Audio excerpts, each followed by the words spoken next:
Bonjour. Aujourd'hui, on va essayer de faire une première série d'exercices ou bien une série dans laquelle on va essayer de partager quelques informations sur Internet. La première question, c'est citer 4 exemples des navigateurs web. Premièrement, qu'est-ce qu'un navigateur web? Un navigateur web, donc d'une manière très simple, c'est un logiciel euh, qui qui permet l'accès au service Internet. Ça, c'est d'une manière très simple. Donc, en bref, il y en a plusieurs types de navigateurs web. Il y en a Internet Explorer, il y a Mozilla Firefox, il y a Google Chrome, le plus célèbre, il y a Safari qui est utilisé par Mac. Donc, il y a Opera aussi. Donc ceux-là, donc ils sont tous des navigateurs web. Donc l'essentiel ici, donc la réponse, 4 exemples de navigateurs web. Comme on a déjà cité, il y a Mozilla Firefox, Safari et Google Chrome, Opera. Donc on peut avoir d'autres trucs. Que signifie la phrase photo sous licence C16? Donc d'une manière générale, on peut dire que pour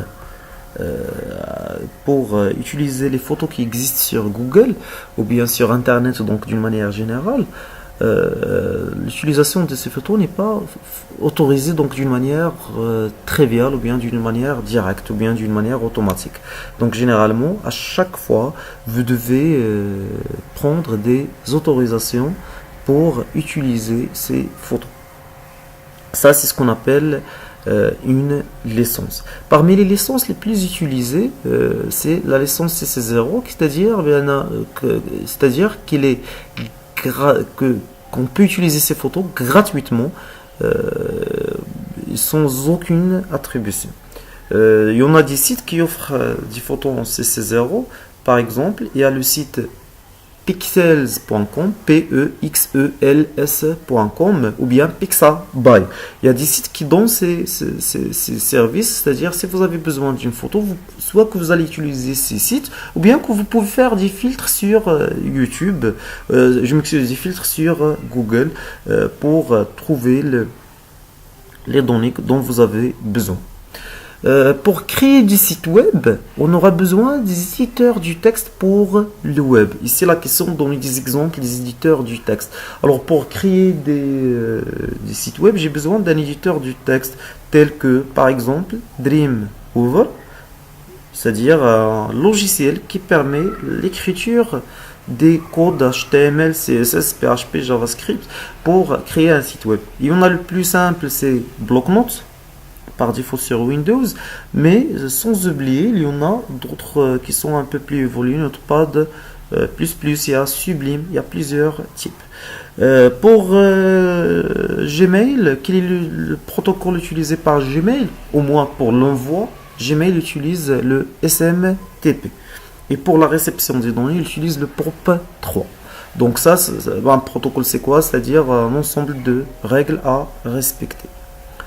Alors, préciser un logiciel qui utilise le FTP. Donc, le logiciel le plus célèbre qui utilise le FTP, il est gratuit aussi, donc c'est le logiciel FileZilla. Qu'est-ce que ça veut dire FTP? FTP, c'est-à-dire File Transfer Protocol. Alors, ce logiciel, comme vous pouvez le voir, donc il y en a la partie route, c'est-à-dire dans ce cas-là, vous pouvez mettre l'adresse IP, c'est l'identifiant, un mot de passe. Et après, si vous avez des fichiers ici, vous pouvez l'envoyer vers un serveur distant, donc de cette manière. Donc ça, c'est ce qu'on appelle un protocole. Donc vous pouvez envoyer les données de votre machine vers une machine distante.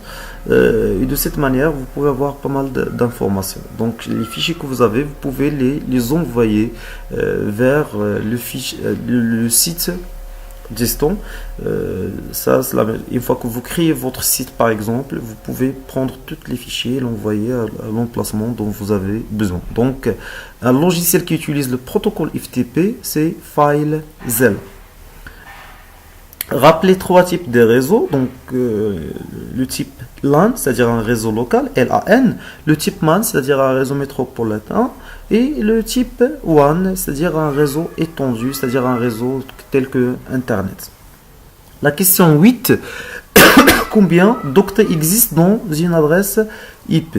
Donc, pour bien préciser combien d'octets existent dans une adresse IP version 4 par exemple, ou bien version 6, car il y en a une différence entre ces deux trucs. Donc, pour les adresses IP version 4, il y en a 32 bits. Donc, pour 32 bits, donc divisé par 32 bits divisé par 8, car donc chaque octet contient 8 bits, donc il y en a 4 octets.